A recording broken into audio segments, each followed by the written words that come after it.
Hello, Crittermanders, or should I say Spookermanders, and welcome to a special super episode of Cosmic Crit.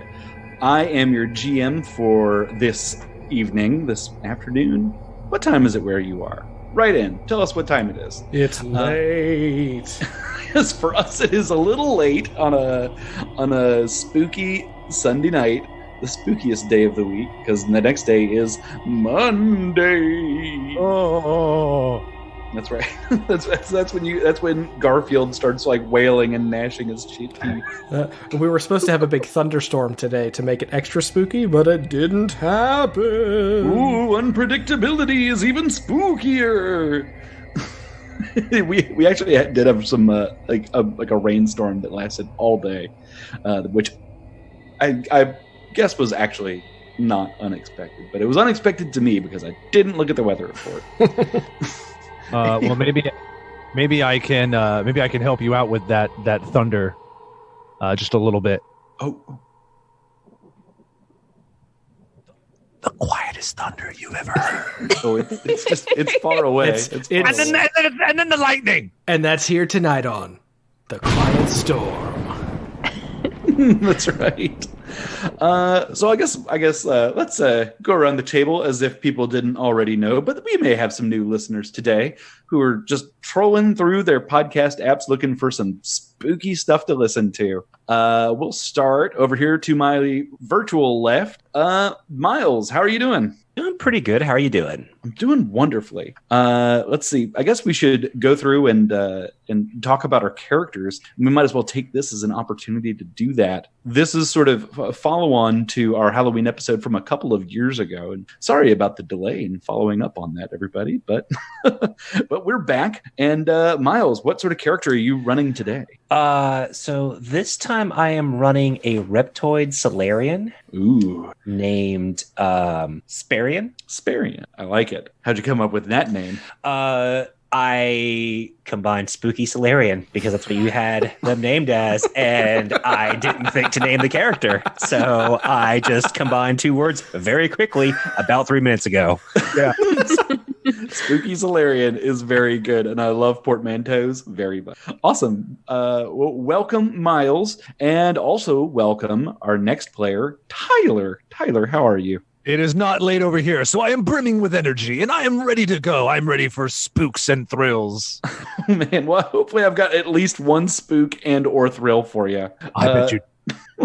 Maybe. We'll see. Don't hold me to that. I will ask for a refund. Oh, no. All my space bucks are going back to Tyler. Tyler, what kind of character are you running today? Oh, I am running a technomancer who's also Ilibrian, and his name is I am Gebelosknor Senior. Perhaps you have heard of my upshot child who is making waves over at Absalom Station. My little Gevi is putting in a lot of hard work. Very proud. But his dearly beloved father does not like the desk job. I'd rather be in the field. Oh, man. Well, good news, because there's going to be at least one field in this thing. You keep making promises. I'm just so glad to have Grandpappy Nor here. Oh, good, because I will be in character for the rest of the recording. To his left, I think I'm going to the left. Drew, how are you doing? I'm doing good, man. Tell us about your character. Last time you were the delightfully named Indicative Tim. Yep. That indicative Tim, the Sheeran operative. There was, just to pull back the curtain just a little bit, there was sort of a time when we were sort of setting all this up. I was offering to, make characters for you guys just because I knew everyone was really busy. And so I started making one for Drew, and I was like, well, I guess his name is Indicative Tom. Explicative Tom. Right, explicative Tom, and I that's as far as I got on that character. So why don't you tell me about your real character? So my character is an android biohacker. Ooh, Oh yeah. Is he one of the founding and series? I don't know. If he is, they ain't looking for him. But we've got Dr. A ready to stick you. Dr. A, is that your name? Yes. All right, I love it. Just gonna leave it nice and ambiguous. Hey, A stands for ambiguous. it fits on a business card, baby. On a very small one at that. Excellent. We're moving on to our final player, since Patrick is not here because he doesn't love fun. But you know who does love fun? Rebecca. I do love fun, especially man. with you, Gibert. Oh, thank you. Well, Yeah. I hope this is going to be fun for all of us, but especially you, Rebecca. Why don't you tell us about your character? So her name is Tiffy, and she is the only character who was also in our previous Halloween episode 2 years ago. So this is a character from 2017. Oh, man. And she survived in the fight against the Stay Puft Marshmallow and somehow escaped and is still not allowed to be a pop star because she has a tendency to infiltrate her listeners' minds. And so therefore she has nothing better to do and is looking for more adventures. Sounds like as good a reason to go on a deadly, deadly adventure as any, I guess. Absolutely. That's right. Sole survivor of that thing, except for the other two who also survived, but they were too much of a big shot to come back to this campaign. They all got movie deals and No. Tiffy will tell you they're just chicken. They're just chicken. Right, exactly. They can't handle it. I don't see any branded mugs with Tiffy on them. Somewhere a ghost noir going. just like careening through the universe. I will say, by the way, there are definitely mugs with Tiffy's name on them because she is an icon. She's a pop star. She's just gotten in some trouble. Most of them are in her own kitchen, but maybe now. They're selling on eBay for like $5 a piece. So, Right, she is get those Tiffy mugs, everybody. Right. She is a mystic, a mindbreaker mystic. So I'm excited to see her at level 8 now. I think she was level 5 when we played before. So level 8 mystic, and I'm excited to see how it goes. Yeah, we've sort of skipped ahead a few levels. You guys are all level 8, so I'm sure you're all going to have some pretty cool abilities, and you're probably going to murder the heck out of my my baddies. But yeah, but you know what, Gibert's funny thing happens when it comes to, we've been doing this show at Cosmic Crit here for 3 and change years now, and still really bad at character sheets. Still super bad at them. So there's Speak hope for yourself. I think we've only put it for 2 and change, haven't we? Yeah, I don't think we've done it for a full 3 yet, but we're gonna get there in about 10 months. So. Yeah. Well, I guess we'll hop right into it. Everybody, are you ready to play? Yeah. Yeah. All right. Notes. You all are on a ship together. It's sort of a medium large-ish transport vessel, and you are currently in orbit over the planet Akaton. The ship is called the Splendarian, which I didn't just name after Sparian. I named it that for other reasons, probably. You are sort of in the cargo hold, surrounded by other members of your team. So Dr. A, Tiffy, Gavilarsk Nor Sr., Mr. Nor, as they call him. Yes. And Sparian. Oh, confusion. Mr. Nor was my father's name. Right. Call me Gavilarsk. But in addition to the 4 of you, you're also surrounded by your compatriots Bates, Cole, Whitlock, Abe, Krolak, Takano, Santiago, and Okiro. And you are all sort of getting ready for the mission that you're about to go on, and you're checking your guns and sort of sharpening up those blades, and maybe doing some meditation, practicing some mindfulness, getting ready for the fight of your lives. And the pilot and captain of the Splendarian. Commander Dietrich comes in and he opens up the airlock to the cargo hold and says, "All right, team, listen up. We're only going to have one shot of this thing, and then it's going to be gone for good. So we got to make it count. No screw-ups this time. As you all recall, a salvage ship brought an important piece of technology down from what was clearly a result of some major space battle. And we have orders to bring it in and see who's going to buy this fancy piece of technology. And so here's the situation, though. The train is currently en route from Booster City to Arl, and it's moving at a pretty good click. And so we're going to have to pick up a little extra speed here for you to catch up to it. To further complicate matters, in about 25 minutes, it'll be entering the Alkari Plateau, and it'll be traveling through a kilometers-long tunnel through the mountain,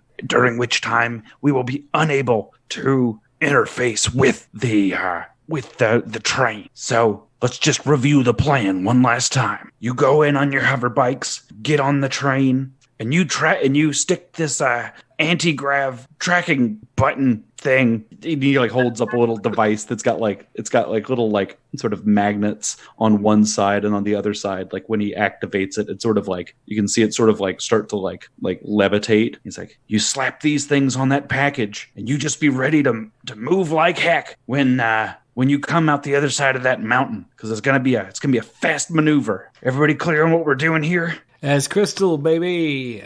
I am very well prepared. I have read the plan. Excellent. Wait, what is it that we're stealing again? It is, we're not really 100% sure what's in it, but it's being called the element. And it's a bit big, so it's a little too big to carry. I'm told it's in a big old box. And so you're just gonna have to help get in there, put these things on there, and then we'll take care of it from there. Sounds good. I love that Reptoid voice, by the way. Thank you. All right, so you've gone over the plan one more time, and with that, he says, "All right, we're coming to the drop zone now. Get ready to move really, really fast." Everyone sort of climbs on board their hover bikes, and you're going sort of like two to a bike right now. Who would like to get on a bike with the other person? You guys are welcome to get on the bike with a henchman if you want, but just so I know where you're at. Trust me, guys. Dr. A might need a little bit of somebody to drive him. It's been kind of a long day, if you know what I'm saying. I am an excellent driver, and as a bonus, if you ride behind me, I will show you pictures of my darling child throughout the adventure. I look forward to forgetting everything about that, baby, but I'll hitch my saddle to your horse anytime. Oh. Fantastic. This is when little Gabby was in Eoxian private college. Look at that cute cheek dimple. Okay, so then I guess it's Diffie and Sparian. Yeah. All right, sounds good. Which of you knows how to pilot something? Not Tiffy. Sparian does. Okay, so Sparian's got a little. So he's just like, don't worry, I've got this. Tiffy tosses him the keys. She had the keys all along. Don't ask questions. The keys were with us all along. right. Yeah. So you all sort of get on board your hover bikes, and the back of the cargo bay opens up, and the bikes sort of, as you turn them on and they all sort of gain their hover, they start sliding back. They slide back and out of the cargo hangar, and you and 9 of your compatriots all just plummeting towards the ground. And as you sort of fall from the cargo bay sort of door, you are about 100 kilometers over the surface of Akaton right now, and you are in straight up free fall, and you sort of angle your hover bikes directly down, and you're doing sort of what they might call a halo jump, but on motorcycle. Ooh. Yeah. And so right now I need for all of you to do some checks for me. Just to start out with, you're sort of far up right now, and it's sort of hard to, orient yourself, and cities are really quite small comparatively speaking. So why doesn't somebody give me a perception, or why don't you all give me either perception, engineering, or computers? And we're going to see if you guys can navigate your way toward the right location. All right, so let's see. So we have a couple of perceptions from Tiffy and Sparian. Sparian, as you're sort of coming down through, you're sort of focusing a little bit, you're focusing more on the piloting of this thing. I mean, it's almost not even piloting when you're sort of this high up, and you're sort of, because they're only really meant to work just a little bit over the ground. But you're sort of doing what you can to sort of get your angle right so you don't burn up on entry. And but Tiffy has got you taken care of, and you guys are able to stay on course. As for Geverlarsk and Dr. A, you guys have both done successful computers checks, and you are able to sort of bring up the train on sort of your heads-up display. So you're sort of getting targeted guidance as you're going down, and you can follow that pretty easily. As you continue to fall and you continue to pick up speed as you plunge from orbit, I suppose you're not technically in orbit. I suppose you're moving at suborbital speeds at this point. Oh well, anyway, you're going really fast. You start to come in through the atmosphere, and it is getting a little spicy. Why don't everybody give me a fort save? A fort save. A fort save. Oh, yes. Oh, no. Oh, dear. Oh, boy. Ooh, okay. Rolled an 18 when I needed it. Natural toot from Tiffy. Oh, toot.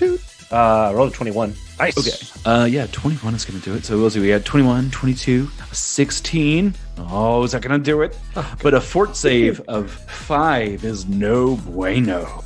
Can I make sure my environmental protections are on before I go hurtling through the atmosphere? Oh, yeah. I would presume that before you guys jumped out into the vacuum of space, y'all put on your environmental protections. Just checking. Yeah. All right. I'm not going to tell you what the result of that is just yet. And now you guys have broken through the upper atmosphere. You've bled off some of that speed, and now you are approaching the backside of this train here. And you guys are, you see the automated guns on the train sort of turn to sort of track you, and they're gonna take some shots at you. Can I get from our two pilots some piloting checks, and from the other two, can I get reflex? All right. So I am seeing a piloting check, some good ones, some very good reflex saves. I'm seeing a Miles check, though. It is not as good as the other ones. Oh no. So your friends that are around you are going to be making some checks as well. We're just going to see how they do here. And right. So you see your big friend here who's wearing some power armor. Their name is Stein, and Stein has a hover bike all to their own, and you see Stein coming down, and they can't quite seem to get something to, they can't get the actuator to sort of pull up properly, and you see Stein just like slam into the ground at full free fall speed, and he is gone in a puff of metal. Oh, poor Frank.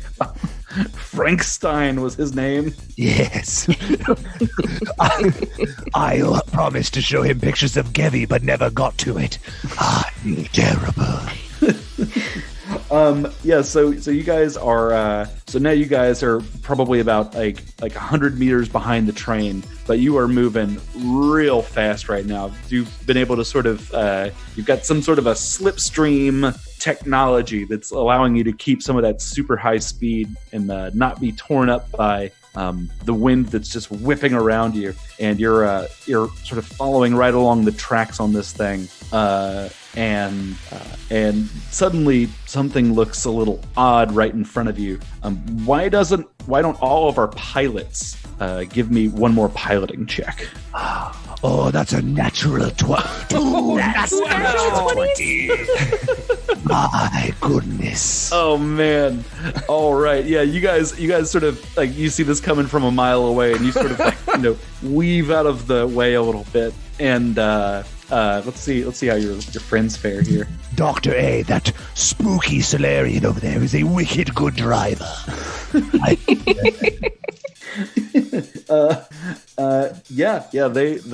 They all seem to do okay as well. But yeah, you guys just very expertly dodge this thing, and what you see is like a train car just comes barreling past you.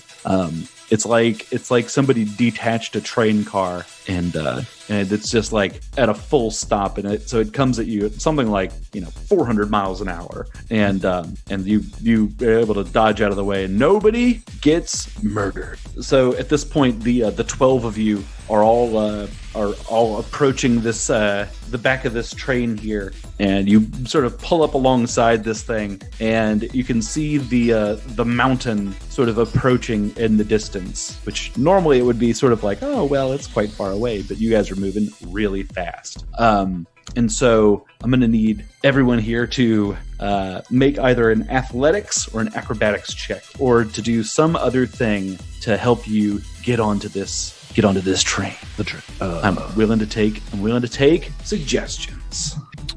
22 on athletics. All right. Acrobatics. So Miles is sort of taking his ship, and he's rolling right on up to this thing, and he sort of taps Tiffy on the shoulder, and she takes over the controls, and he leaps over to the back of this whipping train. Let's see. Next was Dr. A.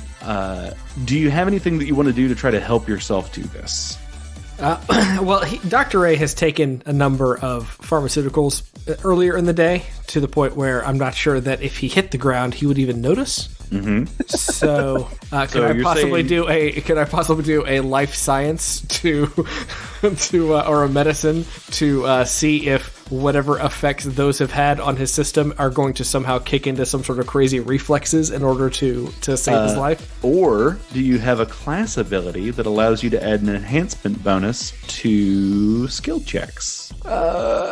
Okay, am I just being dumb? Yeah, I think it's just like the typical restorative. Yeah, you can use it you can expend one to give the target a +2 enhancement bonus to all skill checks. Oh wait, I'm sorry. I bought jump jets. Can I use the jump jets? Yeah, you can also use the jump jets. You can do that too. Oops. Yeah, so you get right up alongside this thing. You reach back and tap Gevelarsk on the shoulder, and then you use your jump jets, and you sort of maybe knock this thing aside a little bit as you do, but you are able to manage to jump over and grab onto the back of this train. Gevelarsk, you've also attempted acrobatics here, and you might need a little bit of assistance as well. Do you have anything in particular you'd like to do to try to ensure your success in not hitting the ground and creating a time paradox? Yes, I'm thinking he jumps off the bike, maybe notices that he doesn't quite have the distance, but if only he had a bit more time to levitate, and maybe a level 1 flight spell would give me the, just, because you can kind of snap that off as a reaction, knowing that he's like, oh, I'm about to hit the ground. Instead, bam, flight. He just kind of drifts over a little bit, and then he cancels it out at the right moment to land, probably poorly on the deck of the train. Yeah. So you guys are sort of like on like a little lip on the back of it now. You guys haven't actually like gone into gone through the breach, as it were. As you sort of jump off, you sort of activate a device on the side of this thing. This was all part of the plan. It causes it to sort of like shoot, like causes the front of it to sort of shoot up into the air, so it sort of like flips up and away, so that all the people sort of coming in behind you don't get hit, and it harmlessly destroys itself on the hard earth of the Acatonian desert. And Tiffy is last of our PCs that needs to make this jump. Yes, she is calling on her time as a pop star and those dance routines that she was forced to do in front of crowds. And she rolled a natural 20 on an acrobatics check. That's very good. So what was your bonus on that? She's Britney Spearsing up onto the train. She has a +2 to acrobatics. So. Oh man, that could have gone so bad. So you have way more confidence in your ability to make this jump than you probably should have had. But like, she's a pop star. What else do I have to say? Yeah, what else is there to say? But you managed to do this thing, and it's almost like when you activate that little jet on the bottom. That's sort of what like flips you up in the air, and you just sort of do a couple of somersaults and then like land on the back of the train. And it looks really cool, but it was like, but you know in your heart of hearts that it wasn't really planned. Never stop, never stopping. Right. So your compatriots are going to sort of pull up and also make some checks to see who can make it on and who eats dirt. I will reach out and try to assist our henchmen in any way possible. Okay. All of your henchmen are able to make it aboard. And you're all sort of grabbing onto the sides here, and you're all sort of gotten looped in. You got your hooks on there. Let me see. Let me just put everybody. I actually don't need to do this because it's not that important. Should we be worried about this massive gun in front of us? Indeed, as you were sort of coming up there, you saw this enormous turret on the front of this thing. So this is what you're looking at right here is sort of the roof of the train. So this was sort of part of why you needed to come in low and hot on these hover bikes, because right now you are out of its sort of line of fire. It's sort of its one weakness is like low from the back, and so yeah. Let's see, who are you? Yeah. So everyone is able to make it onto the train. And the last one aboard is your friend Abe. And when Abe jumps on, he's sort of the one that's got the demolition charges, and he sort of slaps them onto the door here. And he's just like, they're just sort of like little like breaching charges. And he goes to arm it, and he hits like, like activate, and he starts climbing away. But then you notice that he's got his belt has sort of gotten hooked onto a thing, and before anyone can reach out and do anything about it, the breaching charge explodes, and the door to the back of the train and Abe both go tumbling off the back, and you see him sort of surfing this piece of metal for a while. And for a while, you're like, wow, I can't believe he survived that. And then he doesn't. And then he doesn't in a big way. It's too bad. Good thing we didn't have to see that, because we are going so fast that he disappeared from the horizon before anybody saw anything. Before it got R-rated. Yes. Yes, this is a good PG-13 adventure. We're going at PG-13 speeds. All right, yeah. All right, yes. I see a hallway and 3 dudes. Yeah. Not as many as I'd like to see, but it's okay. Right. Tyler, many dudes. I dipped out of character. Not as many dudes as I usually appreciate, but sufficient. So as the door opens and you guys sort of move in, why don't we do just a real quick initiative check? All right. So so you see these 3 guys that are at the end of this train car. That are all holding rifles, and they seem to be like looking at something in front of them, and sort of arguing amongst each other. But as soon as the charge goes off and you guys start spilling into the room, they turn around and they pull up their weapons. But Drew, you get to go first. Dr. A is in the house. All right. Well, Dr. A is going to move over here a little bit closer, because I believe he's got a range limitation on his weapon. That should be good enough. Mm-hmm. And he's got a little little good old-fashioned injector pistol that he's got loaded with explosive darts. So he's going to take a shot at the dude to the most north. This guy that is not clicking. There we go. Anyway, and he's going to take a shot with his injector pistol. All right, let's see it. Say 28 to hit. Right, that's pretty good.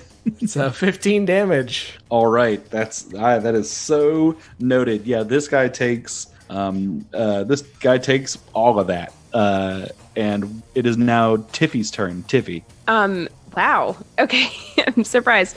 Tiffy is going to try to fear the middle guy. Okay, so you're gonna panic that guy. Yeah, I want to fear him. Okay, so that's a will save for partial. Yeah, okay. It's a partial will save. Let's see. And what is the effect if it goes through? So if it goes through, then he is frightened for 1d4 rounds. Oh, and it's a CR4 or lower. Are these CR4 or lower?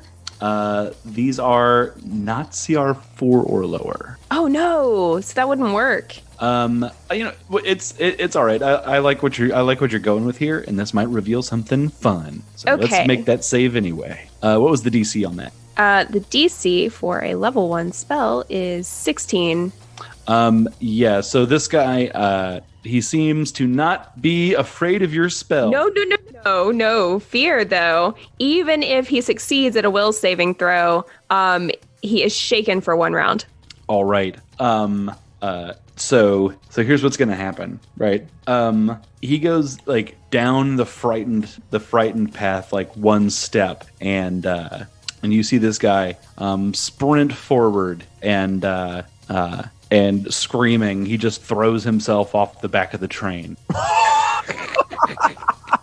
He looks very confused. He looked well. You look confused, but he looks panicked. So. Well, Tiffy looks confused, but like looks at her compatriots like, yeah, I meant to do that. All right. So now it is these guys' turn. They're going to pull a couple of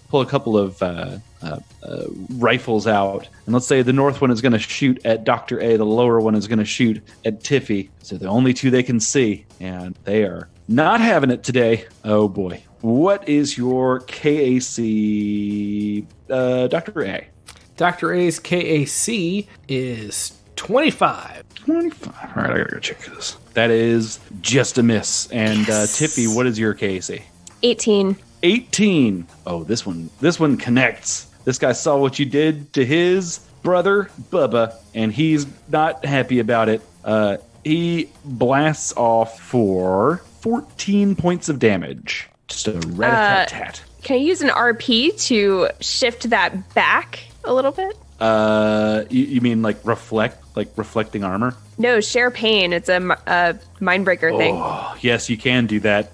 All right, so that shifts some of the pain back to that foe. So unless the foe succeeds at a will save, reduce the damage you take from the attack by your mystic level. Oh boy! Alrighty, here we go. Let's see how this is gonna go over for this guy. Will, not his best. Oh, not his best. Awesome. Ooh, cool. So he takes 8 of that damage. You said 16, right? 15. 15. So 7. So 7. Yeah. So I still take 8 of that, right? Right, correct. Cool. Wait, no, it's 8 because it's my mystic level. It's the amount of my mystic level. It's your mystic level, right? Okay, yeah. So he takes 8. All right. Okay. All right. Great. Tyler, Gevalarsk Senior's up. Gevalar Senior will move further into the room next to Dr. A, and he will always say, "Are these humans?" They do appear to be humanoid. Yeah, he'll say, I always wanted to see what humans would look like with digitigrade legs. Make me a will save human. What kind of legs? Digitigrade legs. That's your word of the day. That's a fail. That's not gonna do it. It's not gonna do it. You know how, like when werewolves stand up, you know how the knees, you know how like the legs go. Yeah, they like go the other way. They don't go forward. They go kind of backwards, and then they go into the feet, moving forward. Yeah, you know, that's what happens to this dude's legs, very abruptly. Oh no! What does that mean in game? He is balefully polymorphed. Oh no! So you are taking some minuses, buddy. Okay. you are taking a -2 penalty to pretty much everything. AC, attack rolls, melee damage rolls, reflex saving rolls, strength and dexterity based ability checks, and skill checks. Right, Sparian, you're up now. All right. So I guess Sparian will go towards Photon Attunement and as a quick action, take out their Solarian weapon. And so I can still double move, right? Yeah, you could double move, yeah. All right. So I'm going to do that. Let's go 50 feet forward. All right. Cool. All right, yeah. So you are looking menacing to these fools. And the rest of your team sort of moves in and begins to take up positions sort of like around and sort of behind some of these, behind some of the chairs. All right, we're back to Drew and Dr. A. Dr. A, feeling pretty good about himself, is going to take another shot at the chump to the north. All right, you're going to take a little bit of a minus here because your Solarian friend is sort of like dodging back and forth as he sort of scampers down the length of the train. But I believe in you. It's a 31 to hit. Yeah, that'll be a hit. For only 10 damage this time. yeah. It might have been your aim wasn't quite on. Like you didn't hit him like right in the sweet spot because at the last moment you had to sort of like jostle to not hit Sparian, but you definitely connect on the shoulder and that sort of pops and deals quite a bit of damage to him. And this guy looks to be bloodied. Woohoo! Oh man, Tiffy is up now. All right, Tiffy is going to cast Lesser Confusion on the southernmost person, the one that has strange legs now. Gosh, this guy's getting all sorts of goofed up. Oh no. All right, I presume that's a will save. Oh no. I'm glad I negated your roll to a 0. He says, I don't know who anyone is anymore. And so, and believe it or not, it's his turn now. So let's just roll a quick D100. 10. Let's see here. He acts normally. If you're doing a confused roll, yeah. Yes, that was a confused roll. And you need to roll a will save to see if you become more bestial or not. Let's see. All right. This guy's getting goofed so hard. This guy's AC is so low right now. It's so upsetting. But he's going to, act kind of normally. And I guess he's gonna shoot at the person who started laying all this bad hoodoo on him. And, let's see how this goes. No, real bad. He can't. You take a -3 to that. So right, yeah. So he's just sort of like just shooting at the ground, like halfway between the two of you. This other guy sees a Solarian running up on him, and he's gonna take a shot right there and see what he can come up with. Not much. Those are some dookie rolls there, Gibert. It's been pretty bad. Welcome to Halloween, everybody. It's spooky how bad my rolls are. Tyler, it's your turn to torment this poor security guard some more. What else can I do to this poor man? You put him out of his misery. He's taking so little HP damage, but he's just like the most messed up for sure. I have a great idea. You see Gibert tilt his head to the sky, and he starts going, and I'm going to use one of my cybernetics, which is disquieting nanites. Anyone who can see or hear me, I can negate all my allies to this, has to make a will save. So you're the guy who's being tormented is obviously going to take a -3 that. And if you fail, you're going to be shaken for as long as you can see or hear me. All right. We saw how great that was. All right. So this first one looks like that's going to be a success. That would be, yeah. The second one, though, is taking a -3. What would the DC be on that be? 20. Oh no, he doesn't do it. So he's good. So he is taking another -2 as a morale bonus, as a morale penalty. So he's got -5 to everything now, which is fun. It's a fun thing. Right, Miles, you've got your what does your weapon look like? Do you have like a sword? Do you have a big hammer? What do you got? It looks like a brass knuckle that has spikes. The spikes go out for like 3 feet. Oh, cool. So sort of like a Wolverine claw sort of looking. Kind of, yeah. Okay, cool. But out of light. Mm-hmm. So Spirian's gonna waltz up to the guy at the top and gonna try to whack him with the Solarian weapon. All right, do it. I will try. Does a 27 hit? A 27 does hit for 29 points of damage. Nice. All right, yeah, this guy is still standing, but barely. And it is Drew's turn. All right, we're doing great with what we were doing so far, so we're gonna try this one more time. Shoot this dude with an explosive dart, the one to the north that we've been attacking the entire time. Say 36 to hit. Holy moly! All right, yeah, that hits. That hits. Lovely, it's fun, you guys. For 13 points of damage. Yeah, and that guy literally explodes. And so all that's left is my tormentee. Just like, kill me! Oh no! Like you can see, he's also like trying to make it for the exit, but his legs don't work like they used to. Tiffy, it is your turn. I only have like one thing that I can do to actually do any damage, unless I walked up to him and used my dragon gland on him. Oh my gosh, just shoot him. Just shoot the poor fool. Yeah. If you got a gun, that might be a good one. Oh, I could do that.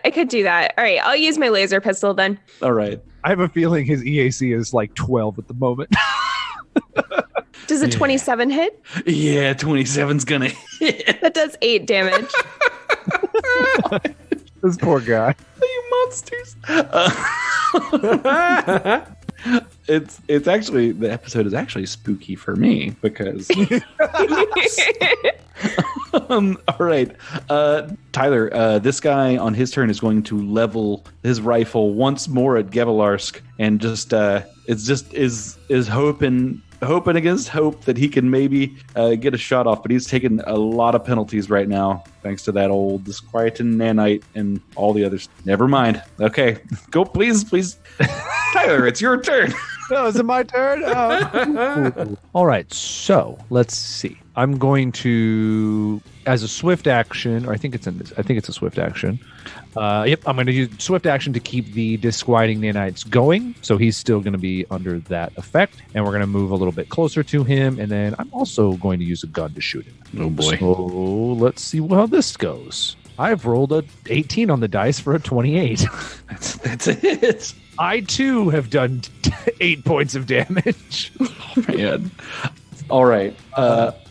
Miles, you're up. All right, so I believe I'm fully attuned, aren't I? Turn 3. This is turn 3. 2, 3. Yeah, this is turn 3. Cool. So I'm gonna pop up over here and supernova. All right, go for it. Which I believe is 96. All right, let's fire see damage. So this will be fun. I can figure out how to do it. 31 points of damage. 31 points of damage. This guy is just barely hanging on, and he doesn't want to, but he's doing. Oh man, I got 2 of those 2's ones that didn't help me out. All right, let's see. And your team is going to take some shots from their cover. Oh, look at that! Somebody got a little bit of damage. All right. And they're gonna just do. Yes, they deal some damage on there. This guy is barely standing at this point. How? This person is like, I mean, we're talking single digits here. Drew, you're up. All right. What worked for the other one? Let's see if it works for this one. Let's take a shot. I'm sure it will. Oh, yeah. God. Let's see what a 31 does. Holy cow. I soften them up and you take them out. Yep, that guy also explodes. All right. Yeah. So you guys have solved my goon puzzle. Yay! And would you like to what would you like to do now? Let's go find that box. All right. Yeah. So you were told that it is most likely being stored at the front of the train. as you're sort of like looking at these this panel right here, it seems that the door is locked electronically. Would anybody like to make a check on that? I supernova the door. Okay. You blow up your friends. Good night, everybody. Let me see What kind of checks would we need to do for this door? I would say a computer's on this one. Dr. A can make that check. I know somebody here's got a decent computer score. Not me. I mean, the technomancer does, but I'm not. I want Dr. A to. I'm not going to steal Drew's thunder. Go for it. That's a natural 20, 37. Yeah, that's what. Yeah. So as you're sort of opening it, you can tell that.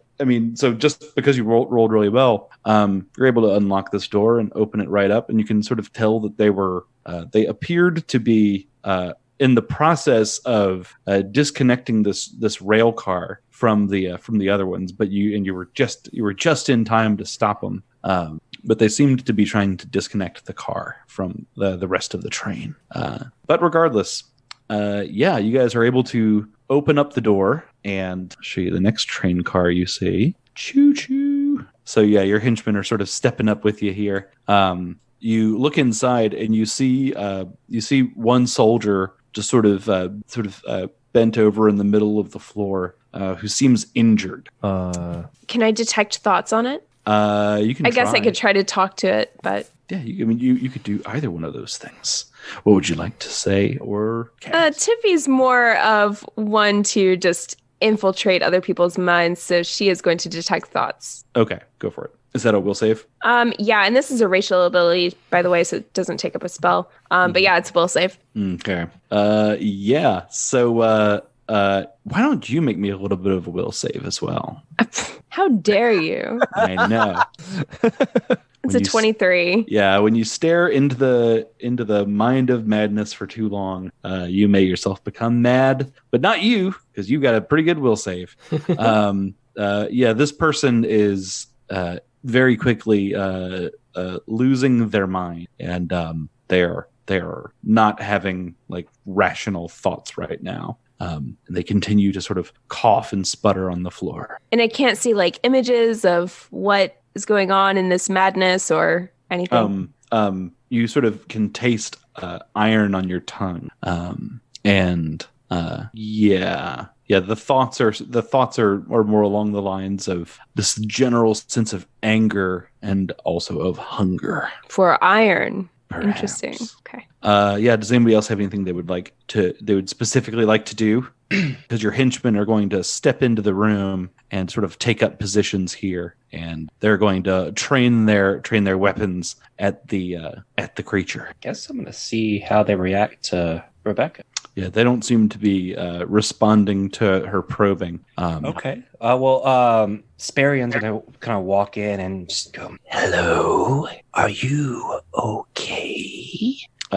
You see a head sort of turn up and face you, and a mouth that is open too wide sort of gapes at you, and everyone gets to make an initiative check again. I'll take that as a no. Yes. All right, that puts Tiffy up first. Tiffy, right. You sort of have a little bit of a premonition that this thing might be about to attack as you're detecting its thoughts. Yeah, I think Tiffy, having detected its thoughts and seeing the madness and pain and having experienced some of that herself, is just going to open with a mind thrust. She's just got to get that out of her brain and its brain. That's good. So it does get a will save for half for this, but it is 7d10. You want me to roll the damage first, or will save, or you want to will save first? Why don't you go ahead and roll the damage? Okay, so that would be 34 damage. Okay. Pretty I'll good. just roll a will save, and it has no effect. It has no effect. It has no effect. The DC is 18. It has no effect. Yeah, it's a mind affecting effect, so if they are mindless, then it will not affect them. Oh, lame. Yeah. Hooray! This guy lives to be spooky another turn. Drew, you're up. All right, I'm going to take my move action to load a counter agent into my Needler pistol. And I want to shoot this guy with a counter agent that will cause it to take -2 to AC. Okay. All right, here we go. I'm going to hit it with my Needler pistol with that. Okay. It's a 23. All right. Against Casey? I believe so, with a Needler. You see it stick in this thing's suit. And then it's Miles's turn. oh. Right, What if I have a Ghost Killer fusion on this weapon? This person seems to be pretty corporeal, so it's not like getting any bonuses to that. All right, so I'm gonna go into photon attunement, and quick action. I am going to drop my weapon and pop up to this fellow and make an attack. Alrighty, see it. We believe, be the Solarian we know you can be. That's a 22 to hit. Oh, that is also going to be a miss. Oh man! You slice at this guy, and you probably get some meat, but like it just doesn't seem to stop him. And then this guy lunges out at you, sir. At you, fool of a toque. What's your KAC? My KAC is 24. All right, yeah. This guy swings some gnarly looking claws at you, but doesn't seem to connect, which is a good thing. They looked pretty sharp. And we're on to Tyler's turn. Tyler, what's up? All right, we're going to begin doing some chants, and Gibelarsk pulls, I believe these are just like nanites, straight out of the sky. And we are casting Microbot Assault.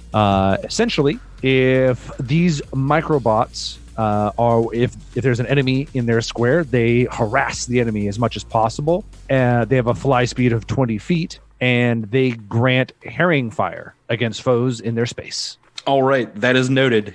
So harried, and we're moving on to the rest of the team. They open fire on this guy. No hits there. Tiffy, it is back to you. All right. Knowing now that it has no mind, this mind-affecting mystic is a little bummed about it. So she's going to use her pistol. Okay. You get a +2 because you get herring fire. Sweet. That's a 21, 23. 23 versus EAC Yes. is a hit. Oh, good. That does 10 damage. Alrighty. Yeah, you see that go through, and you see that sort of burn into this thing's flesh. We're back to Drew once again. We're just going to shoot him with a explosive dart. We're just going to go for big booms right now. I dig it. 27 to hit. 27 will do it. 14 points of damage. Alrighty. Yeah, that guy's taking some more damage. Miles, it is your turn now. Gonna swing again with the Solarian weapon. All right. You're going to do 2 attacks? You're just going to do the 1. 2. The Alrighty. first one's a miss. All right. Yep. And number the second. 27 hit. 27 minus 3. So 24. 24. Yes, that will hit. For 32 points of For damage. 32. Woo. Right. Good hit. This guy is not bloodied.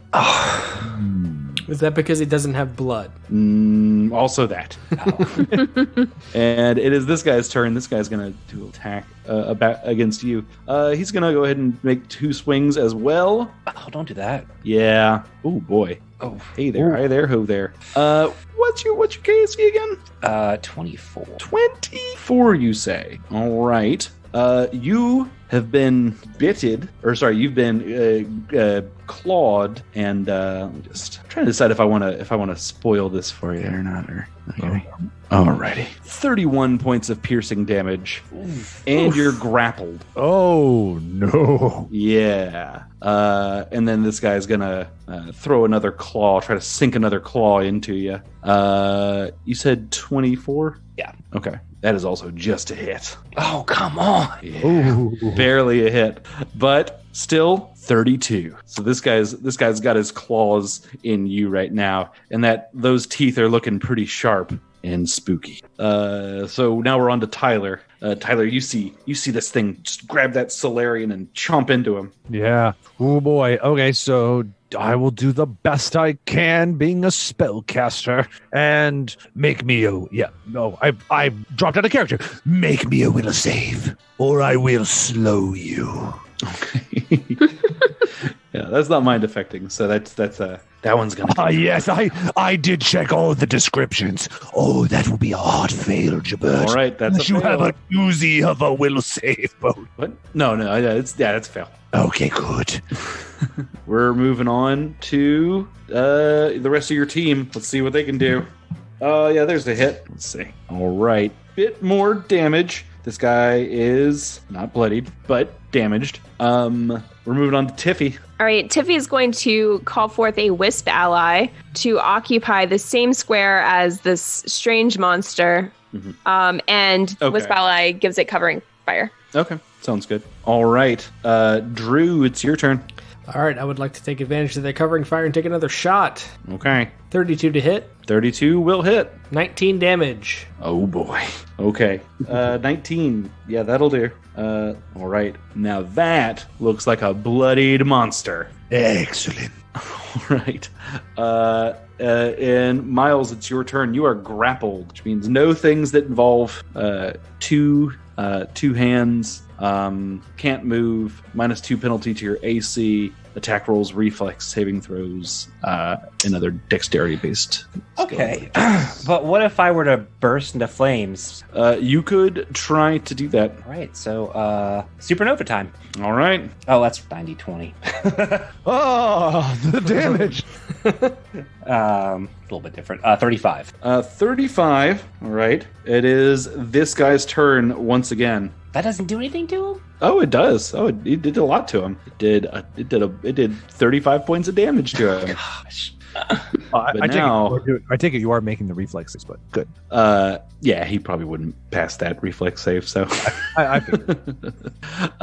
All right. So, let's just. So your AC normally is 24, right? Yes. All right. So this is a hit. Oh, it's not good. And I'm gonna need you to No. give me a quick little. Don't read into this or anything. Quick little fort save. Just a little fort save. So 18 plus 2. You included covering fire in that, right? Oh yes. He beat the AC by like 10. So Okay. yeah. So it was He yeah. gets an attack and a cookie. Yeah. All right. So, and your check was okay. That's good. All right. You don't feel any different yet. The word yet. The way you say yet. Don't see Right. fidelity. So, but you do feel a little different in that you take 28 points of piercing damage as this thing bites into your neck. So you do feel different in that way. All right. Tyler, you're up. Oh boy. Okay, let's move in. I'm gonna be assertive. Geverlos is gonna realize that the situation looks dire for Sparian, so he's gonna move up, and we're gonna make a touch attack for a jolting surge. Oh no, I've rolled a 4. Oof. The 4 won't do it. Yeah, I think that's gonna be. That's pretty low. Tiffy, it's your turn now. This guy is looking like he's not doing super great, but then again, neither does your Solarian. Just curious, is this guy an undead? This guy is an undead. He is, and he's unintelligent, right? Actually, why don't you make a check for that? Why don't you make a mysticism check here? You can probably tell that he's undead. The 29. Yeah. Okay. Yeah, you can know a couple of things about this guy. Amongst which, yes, he's very undead and unintelligent, as we previously found out, because mind affecting things don't affect him, right? Right. So that means I can use command undead on this guy. Mm-hmm. And since he is an unintelligent undead creature, he gets no saving throw against the spell. And when I control a mindless being, I can he won't resist suicidal or obviously harmful orders. Okay. So I'm going to do that. I'm going to command him to let me go. I'm just going to tell him to kill himself. I mean, like, inflict. I thought your whole thing was that you wanted a buddy. Not anymore. He's unintelligent. Yeah, he bashes his head in on Sparian's face, and oh no. And Sparian is now covered in all sorts of goo, and he screams while he does it, as just makes all sorts of racket, and everybody making me a quick perception check. Oh boy. Oh well. And Miles hears it. Sparian hears this howl sort of echoing throughout the rest of the train, and when you look over, you see a number of these additional things begin to wail on the door. Oh no! They begin trying to break down the door, and let's say, I don't know, let's just make a few checks here to see if they're able to break down this door. Spirit, I think I know why they were trying to detach the train car now. Mm-hmm. Just figured that out. Yeah. None of them managed to break it down on this turn. But yeah, it is clear why that might have been why they were trying to disconnect the train car. All right, let's just stay in turn order.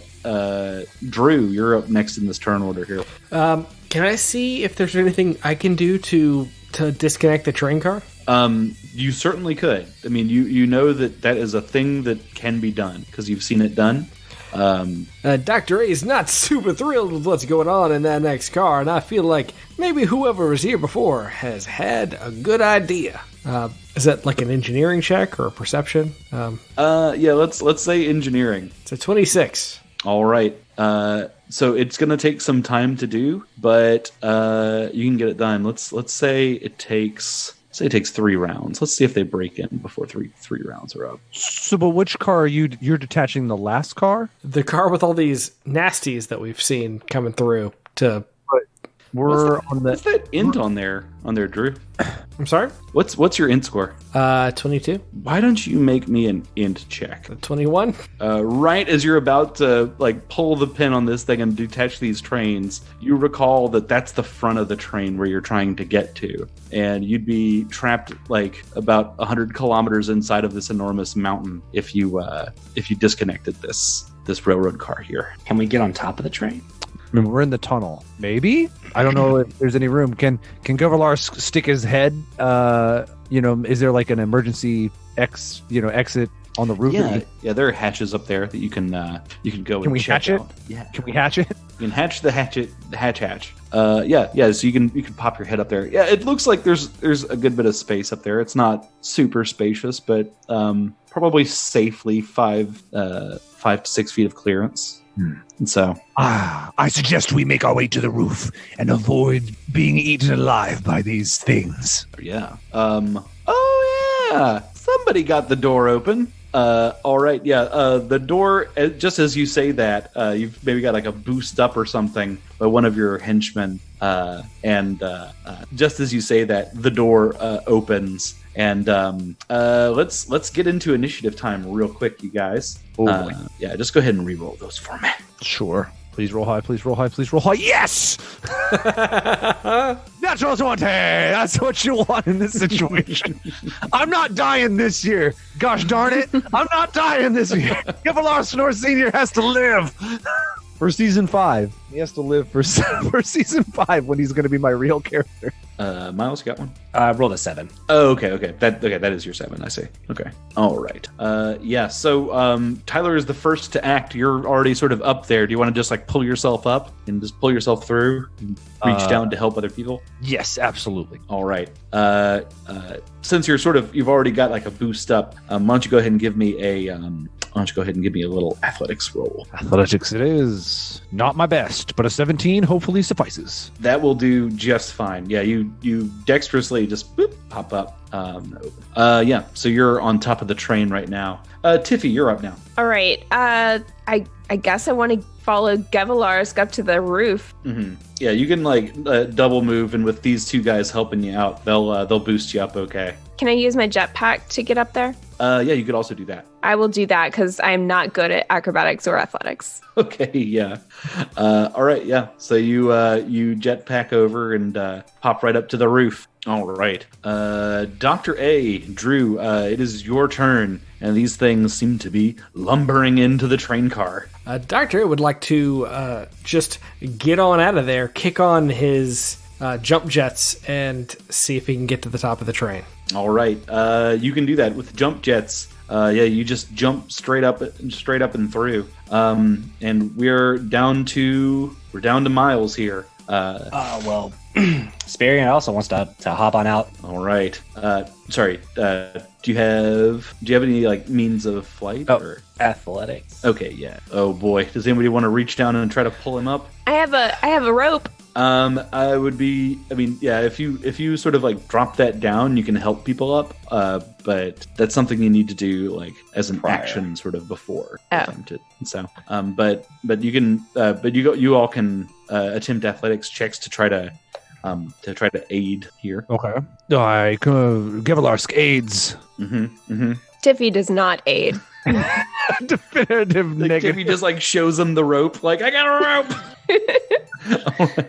All right. Believe it or not, a 16 is good enough to get up. So you're able to pull Sparian up here, and the zombies begin to move. Oh no! Now we got to see if your compatriots can make it up. Hurry, henchmen. We don't want to lose any of you. Yeah, We are really important. So if you'd like to, you can go ahead and make me an athletics check to try to just sort of help them all. So, but just make me one check. Okay, that looks like it would be Miles's check. All right. So, Drew, you got a 17. That's good. Nice. Miles has got one. That's good. Tiffy and Gevelarsk, you want to? Sure. You want to get in on this? Oh, acrobatics is okay too? This would just be athletics to try to pull them up. Athletics, okay. Coming to the CW this fall, Tiffy and Gevelarsk. Tiffy does not help very much. I got a 9. Oh, okay. So altogether, you guys are giving these guys a +6 on this thing. So let's see how they do. All right, those guys seem okay. Let's see about these guys. Oh no! Cole and Santiago don't make it up this time. Oh, interestingly, I think that's those two are the ones who are helping people out. So yeah, so they're just stuck down there. Well, everyone else comes through and gets pulled out. And these are sort of the last two down there. And by the time they get another opportunity to try, the monsters are up on them. So they're gonna try to just jump for it, but it's gonna be hard, and they might get a little bit torn up. Let's see how this goes.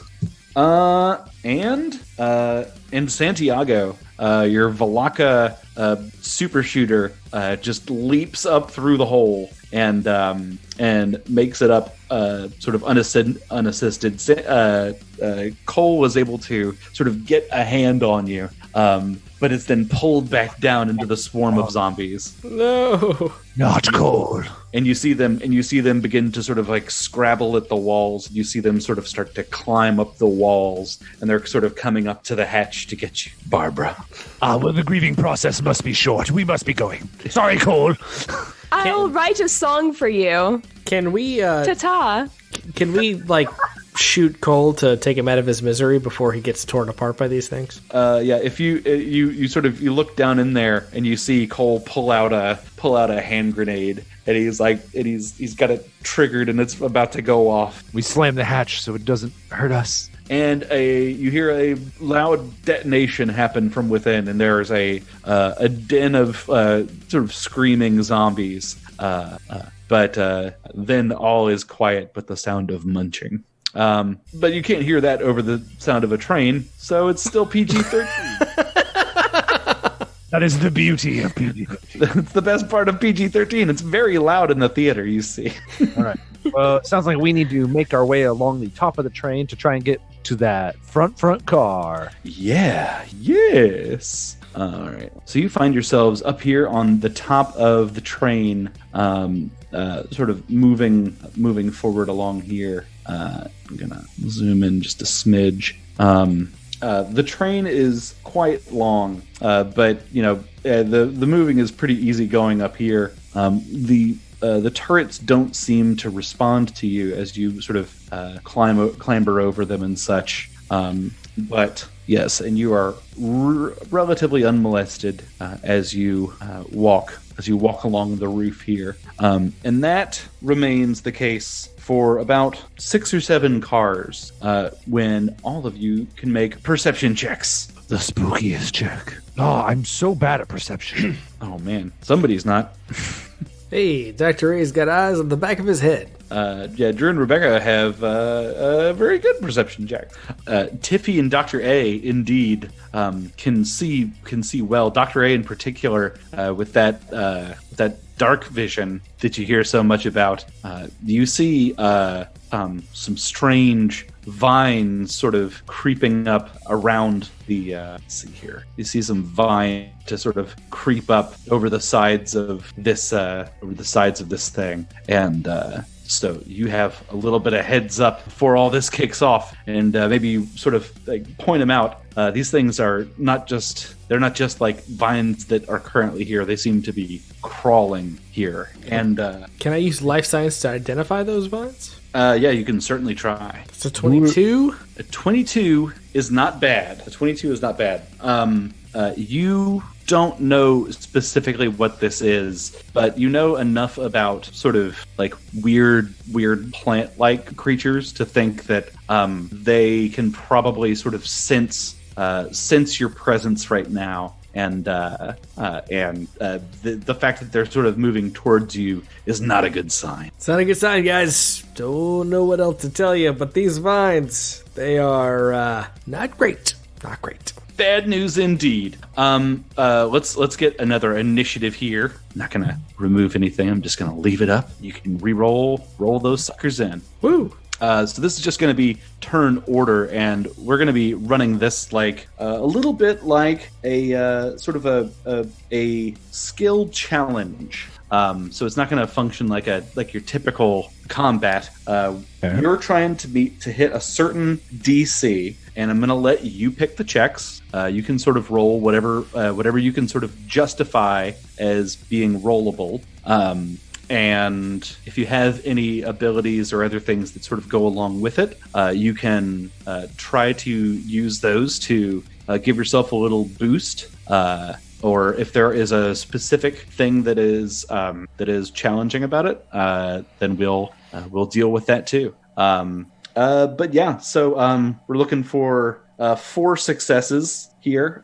Not gonna lie, the DC is a little bit on the high side. Sort of the rules are going to be you can not roll something that you rolled in the previous round, or something or a skill that someone else has rolled in your round. Okay, so we can only roll one thing one time per round. Right, exactly. Yeah, you have enough time to do like one skillful thing each round. And we're going to start up here with Drew at the top of our initiative order. Drew, what would you like to do? Can I use a life science check to see how to navigate through where the vines may be growing? Like to sort of like predict like what direction they're going in, and like yeah, you could do that and sort of call out the safe spots. Yeah, yes. Go for it. It's a 31 life science check. All right. Yeah, you are able to sort of point out to people using your dark vision, like, watch out, your left foot. Yeah. And you're able to advance a little bit. And we're on to Tyler. Tyler, Mr. Gevelarsk Sr. Would taking a page out of last combat, would I be able to are these vines considered one whole? Like, could I grab a vine and channel slow to try and slow down the growth rate of the vines to make it easier for us to navigate in the future? Sort of yes and no. They're sort of a distributed thing. I would say that like some of the vines are sort of connected. It wouldn't sort of work with all of them, but it would certainly give you a boost if you did something like a mysticism check to sort of you could, if you rolled high on your mysticism, maybe you could like channel even more magic through it to try to get through more nodes and slow more of them down. Okay, so I'm going to do a mysticism check combined with the slow spell to try and help with navigating through these vines. Alrighty. Oh, you wanted a high mysticism check? I'm sorry, I didn't hear that part. Oh, okay, yeah. So it's not a big deal. It's just not a success. So you sort of reach out and grab one of these things, and you're able to slow a few of the vines down nearby it. but it doesn't seem to affect the larger organism as you might have hoped. Sparian is up right now. What does Sparian want to do with their turn? Well, I mean, I guess I could try to. I don't have a lot of useful things as far as teamwork goes. I can roll athletics to try to get past some of the vines. Yeah, you can like do some high stepping. And that's a 30. That is pretty good. You know what? That's a success. So you're able to sort of like high step through, and people are sort of impressed at how dexterously you managed to do it. And we're down to Tiffy's turn here. All right, I'd like to do a combination of a survival check and casting dancing lights to light a pathway through the vines. I don't know that's really how survival works. Do you have anything else you can spin me? Maybe just perception to see a path? Yeah. Yeah, I can take it. That'd be fine. Okay. That's a 23. All right, a 23. You find some semblance of a path through, and you feel like you did pretty good there. And the end of the round, you see these tentacles start to lash out at some of your friends here. And let's see, where did the D8? Alrighty, let's see who's that. And Krolok is grabbed by one of these things, and you see him sort of being like pulled down. And before you can get a hand on him, he is sort of flung out to the side and dragged against the walls of this tunnel until there is little less to call your friend Krolok. No, Krolok! Good thing it was all the blunt damage so that we could keep our PG-13 rating. It's all bludgeoning, and there's no blood. Yes. He will have some very intense bruises tomorrow. Yes, tomorrow when he wakes up and has his bagel and his orange slice. So one of your henchmen didn't make it through. Drew, we're back to you. Okay. So I would like to try to use an engineering check to see if there's anything that I can see as far as maybe a ductway or an open panel that I could use to shock some of the vines away to sort of create a path through. Sure, yeah. So you can sort of see these vines continuing to grow throughout the next couple of cars. You do see something here that you might be able to use to clear a path. Why don't you make me that engineering check? It's a 30 on the engineering check. You're able to gain control over one of these turrets, and you just sort of like open up a path like through these things as they're crawling, and they sort of flinch back away from the fiery lasers. And there's a little bit of a gap there. Tyler, we're on to you. All right. I'm going to try and use acrobatics just to do some sweet flips. They call them Geverlarsk Sweet flips. Noir. All sweet flips. All right, let's see it. That's a natural man. Oh, boy. No. Oh, boy. I'm having a very hard time with this encounter. All right, we'll see what happens. We'll see what happens at the end here. Miles, you're up. I guess I'm going to try to follow Dr. A. Then I'm going to try to sense motive my way around. You're going to try to. Okay, that'll be a harder check, but okay. Oh boy, here we go.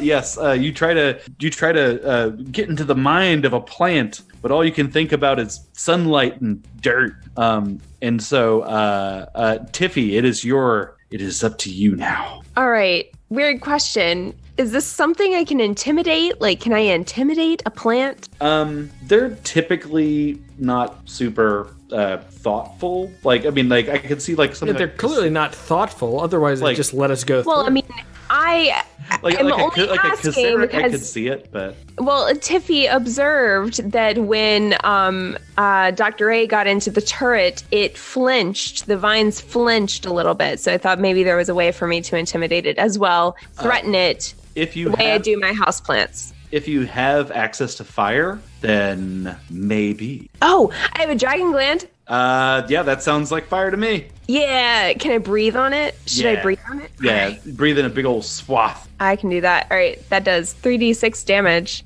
Oh yeah, you don't need to roll the damage. Just like you're getting a bonus. Getting a bonus on this thing. So roll okay. Intimidate. All right, cool. It's a 20. 20. You are getting a bonus. Oh no, my favorite one. Okiro gets grabbed by this thing and just dropped on the side of the chamber, and you hear Okiro's cries as he sort of like flops along the side of the chamber, and you have one less henchman. All right, we're back to Drew. Drew, what have you got? All right, so I've got a number of chemicals in my possession, a number of potentially explosive things. I'd like to roll physical science to get through this. Mm-hmm. Okay, all right, I like it. You're going to try to do some quick chemistry to come up with to use some nitrates to come up with something explosive. Yeah, here we go. All right, let's see it. 35. Jeez Louise. Drew is king of the checks. The checks, yeah. You where are these rolls any other time? I mean, this is pretty useful, I won't lie to you. So so you're able to sprinkle some herbicide down on the ground and then light it with a laser shot. And this thing starts to go up in flames, and that gives you all just enough time to run through and to escape. Yay! And so you continue your path on down to the front of the train, this time with a great deal of haste. So once you get to the front of the train, let me see here. Let me make sure this is all set. While we are traveling, Gevalarsk is shooting off energy rays, cantrips at the vines, and every time he does it, he's going, pew, pew, pew, pew. Pew, pew, pew. All right. So you finally make it up to the sort of the second to last car, and you can either drop in this one or you can move forward and drop in right at the front. And word is that they keep the best loot in the front car. So you can drop in back here and then travel through like that, or you can drop into the front car. Do you have a drop in the front? You want to drop on in the front? All right, here we go. So you guys sort of hike up to the front car and you drop in, and this one looks like a lot nicer than all the other ones. This one is sort of looks like a lot shinier, and like the walls seem to be reinforced with something with some sort of specialty material. Someone with a good physical science role, like I don't know, like Dr. A, could maybe recognize this as Noqual, which has specific magic suppressing qualities. So you sort of you jump down into this room, and as you're looking around, you see what looks like indeed a very large crate that has sort of some like do not open tape sort of put over the front of it. It looks like it's been cut, and as it stands open, and a faint light sort of emits from within the box, and in front of the box stands. Show you what this person looks like. Oh no! Oh, that's like a Ukrainian teenager pretending to be a 8-year-old child. It is indeed an 8-year-old child. How did you know, Drew? And you see what appears to be this small child, just like standing in front of the box. The child turns from the box as she was like staring down into it, and then looks up at you, and you can see that she is she's creepy. She's got sort of like a cut across her throat and this long sort of gnarly, greasy black hair that hangs down. And she looks at all of you and she says, "Hello." I don't know how to take this. This is some. Yes, even I am a little bit creeped out. Greetings, small living being. We are here for the contents of that box. It would be nice if you just stepped aside. She titters in laughter. You want the contents of the box? Yes. I mean, I did until you said that. I I'm afraid there's no taking the contents of the box. Perhaps you want the box itself. I'm sorry you've come all this way. And she sort of like looks at like the gore that's covering Sperry and like all the scratches and the bruises and knocks on all of you. It's like, it's simply not possible. You see, the box must go to Arl. Its contents must be fully realized there. You understand? I understand your desire for the box to reach its destination, but I'm afraid it is destined to go somewhere else. You think you can control it? You think it can be controlled? It cannot be controlled. The dead ones thought they could control it too. Dead ones like you. But nothing can truly escape the cruelty of the imagination. Not even the dead ones. Does anybody else want to weigh in here? We don't want to control anything. We just want to make a delivery. I see. Well, if you cannot be dissuaded, I'm afraid I'll have to call my friend, and perhaps he can talk some sense into you. and you see her turn back to the box, and she sort of lowers her hand down into it, and when she pulls it up, it's a few inches above sort of a massive head with a disfigured face. And that massive head is followed by massive shoulders and then super beefy arms. And you see a person just completely covered in blood and holding on to a strange sword with two hands. And then the person steps out of the box. Send this so you can see it. Oh no!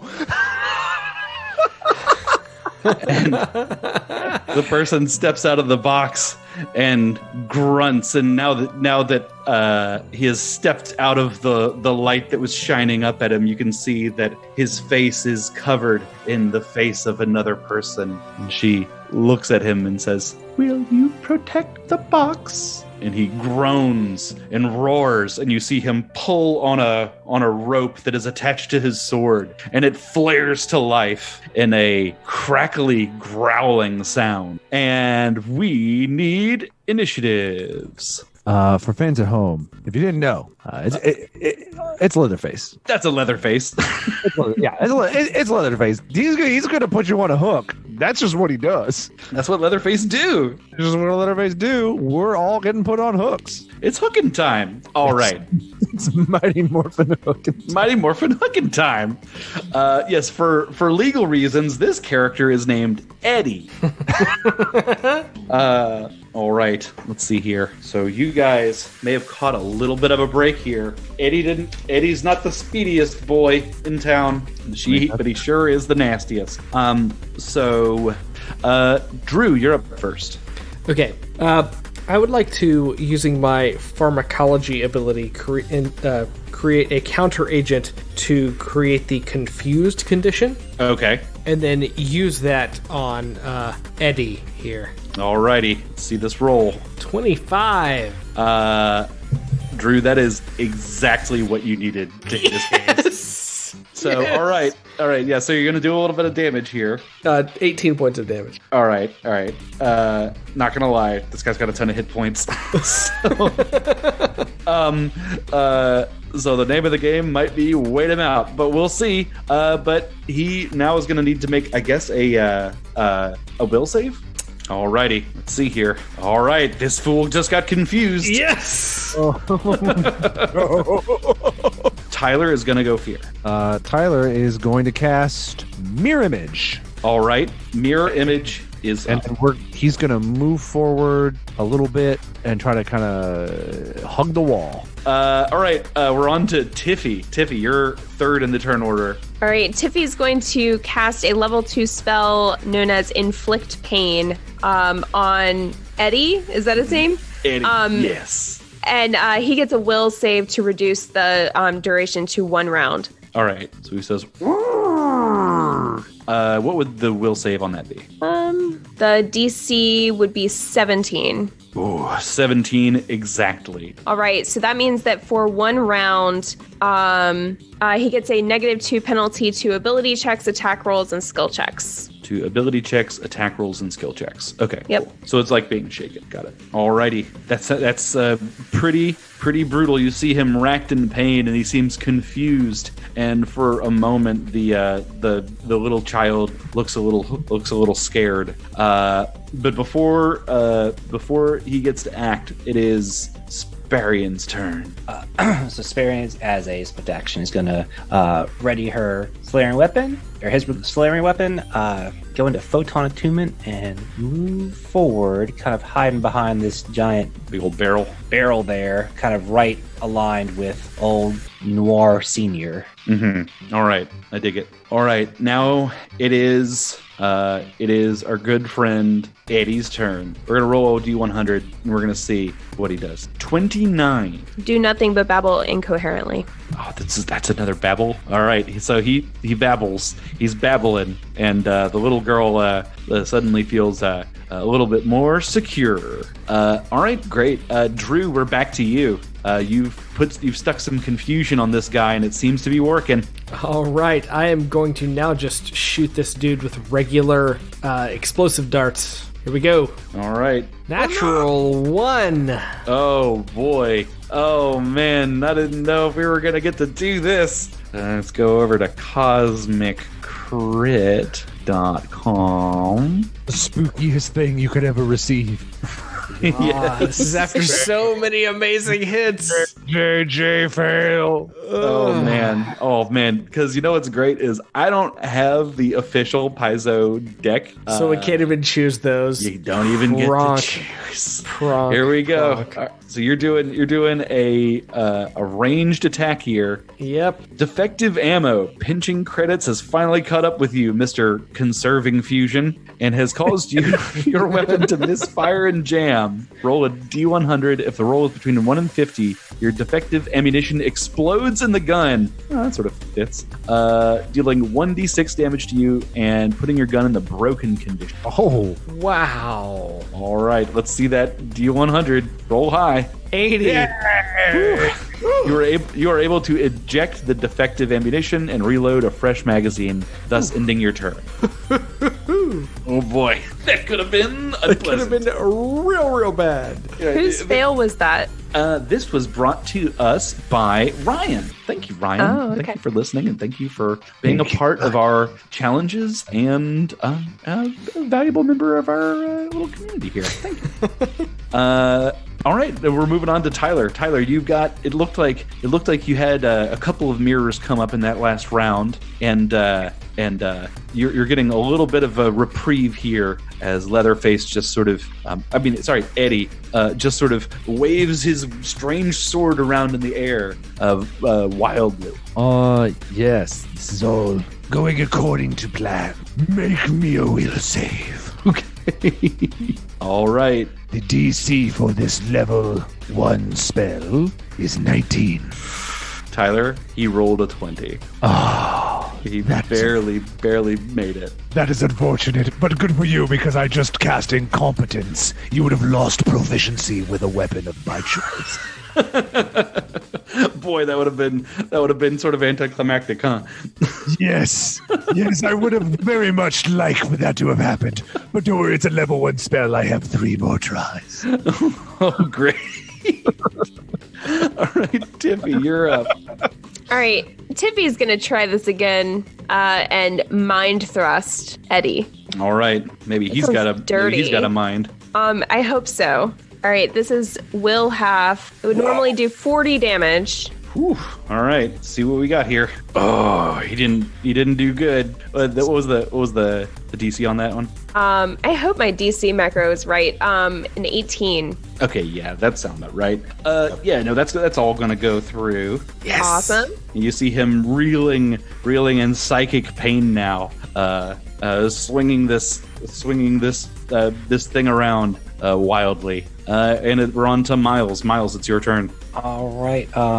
So Sparian's, I guess, is going to run up to Eddie and attack with Solarian weapon. That's all I have. Oh, 7. Dang it. I saw it teeter on the 18. Yeah, that doesn't quite get through. It's like he's sort of swinging so quickly that by the time you sort of get it in there, he knocks it aside with his blade. And now it's time for me to roll another D100. 35. I believe that is the same thing. All right, we're babbling. You're really getting all the good out of this out of that a dang thing. All right. Drew, we're back to you. I'm going to shoot him again with an injector pistol shot and hope that I do a little better this time. Here we go.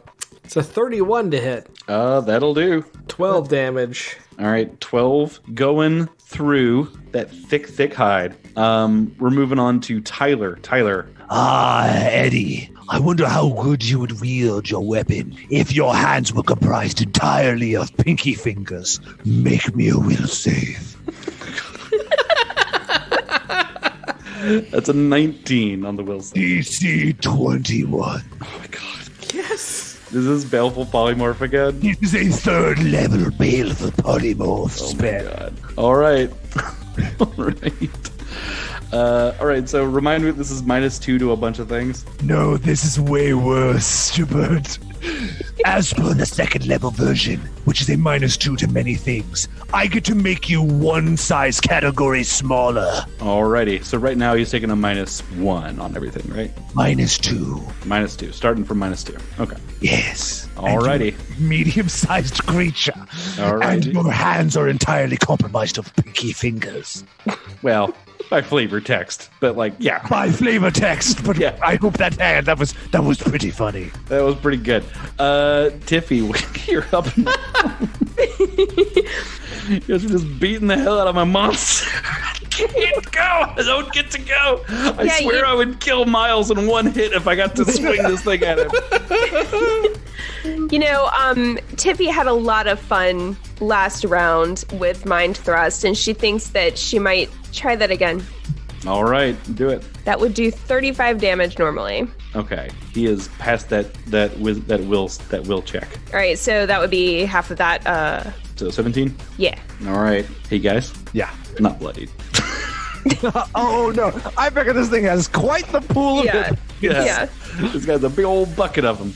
All right, we're on to Miles again. Miles, It is you're up in this guy's face. It's round 3, so All right, going to Supernova on Eddie and Creepy Girl. all righty. Ugh, not great. 25. Okay, yeah, and he's gonna make that save and knock that down to 12. Ugh. And so, but guess what? It's his turn. So let's check the confusion. 97 attacks nearest creature. Oh. Oh boy. Let's see here. So here's a fun thing. We're gonna see if he attacks Miles or the little girl. Oh no! If he attacks the little girl. Little girl. On an even one. So let's see. Oh no, it's Miles. Oh, Yeah. Dang it. All right. And then here comes the attack. Ooh, okay. So he's got a few minuses here. So what's your KAC? 24. Okay. I was trying to just do the math in my head. Yeah, he beat it by quite a bit. Yeah, So I figured. believe it or not, yeah, he rolled a 36 with that. And so let's see about some damage. All right, 42 points of slashing damage on you. woo! Ouch. Alrighty, how you looking there?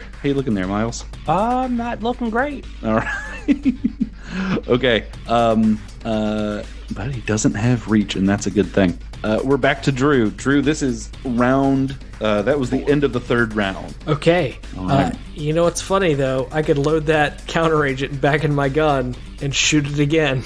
Go right ahead. Let's do it for that confused condition. It's a 30 to hit. All right, that'll hit. Yes. And I'm gonna make that check again. That is a 19. What did we say your thing was? 20. It was DC 20. It was 20. Yes. Drew, play a biohacker. Some stupid boy. Apparently. Yeah. All right. Well, let's see here. Okay. So he's going to take some more damage. All right. We're on to Tyler. Oh, yeah, sorry, that's 15 damage in addition to that. Apologies. Yeah. I'm going to sneak up very quietly behind my Solarian's friend, and I'm going to touch them, and they become invisible. Okay. All So right. Miles, you're invisible in case you want to retreat and heal, or just attack with some advantage to it because you're invisible. But it'll end once you attack. I don't have any healing. Oh, well, that's awkward. Sorry. Tiffy's turn. Sure. Yeah. Tiffy, what you got? You got any ideas? I am going to. Tiffy is going to stare daggers at Eddie and use a resolve point to sow doubt in his mind. And I am going to choose that this gives him a -2 penalty to saving throws. And this lasts for 8 levels.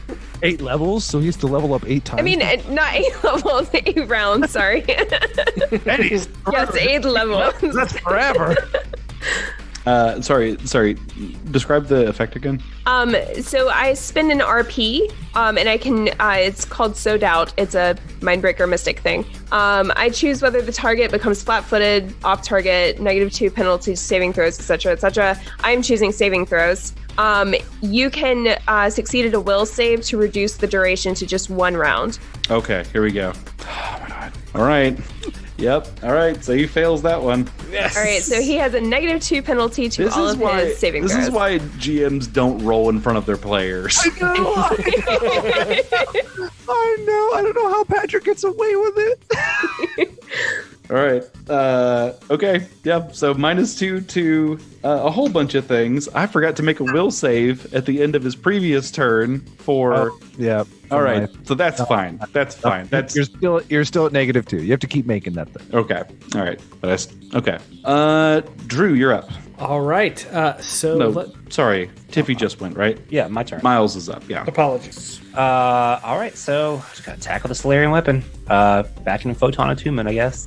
It's a 30 to hit. That'll do. That's 32 points of damage. Nice damage. Alrighty.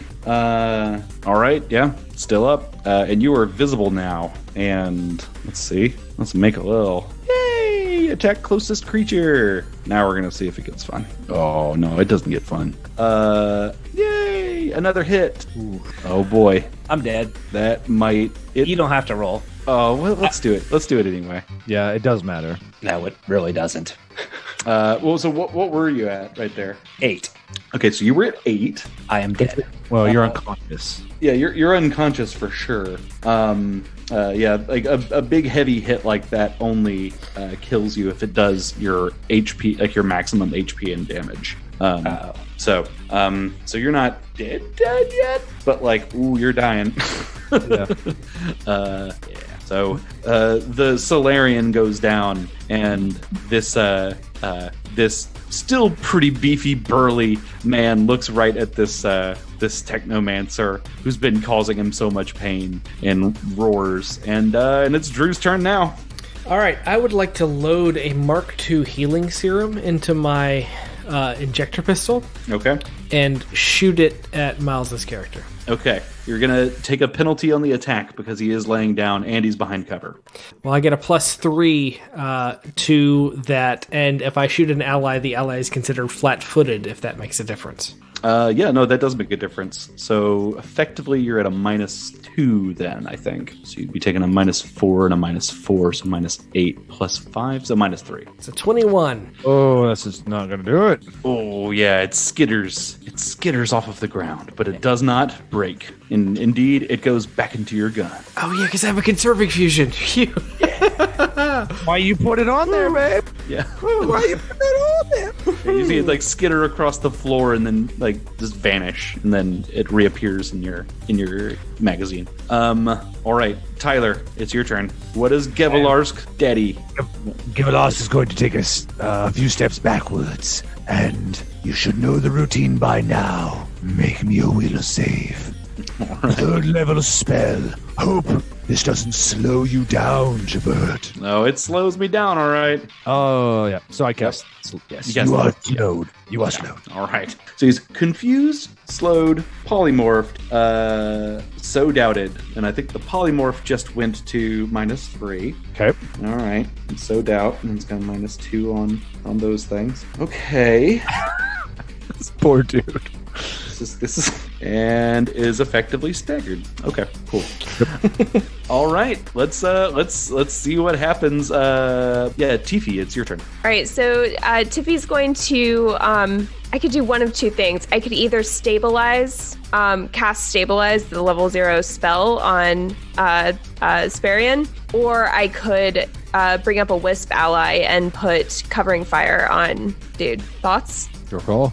I mean, Sparian's about to stabilize anyway, because his turn is next. Yeah. Sounds like Wisp Ally is what you want to do. Yeah, I think Wisp Ally is more in character for Tiffy. So yeah, Wisp Ally is going to come up on top of Eddie, and he is now affected by covering fire. All right, so he's taking -2 to attacks on that. Yeah, essentially. I think that's what that means, right? Yeah. Yeah. And all right, Miles. Would you like to stabilize? Yes. All right, great. All right, so let's see how he does in his confusion roll. He's got a 54.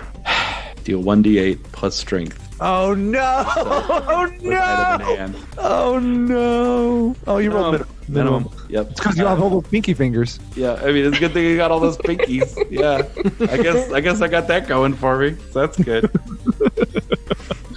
I'm down again. No, that was to himself, right? Yeah, Miles, you're fine. Miles, you're fine. Yeah, that was You're to good. himself. Yeah. All right. So he takes some damage. Yep. Okay. Now it's Drew's turn.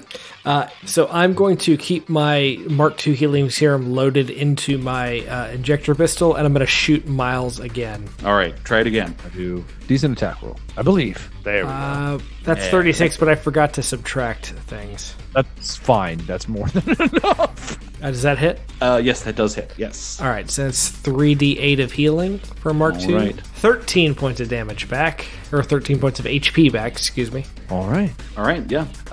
Tyler, you're up. I hate to do this to you, Gibert, but you know the drill. I hate you so much. Make me your will save.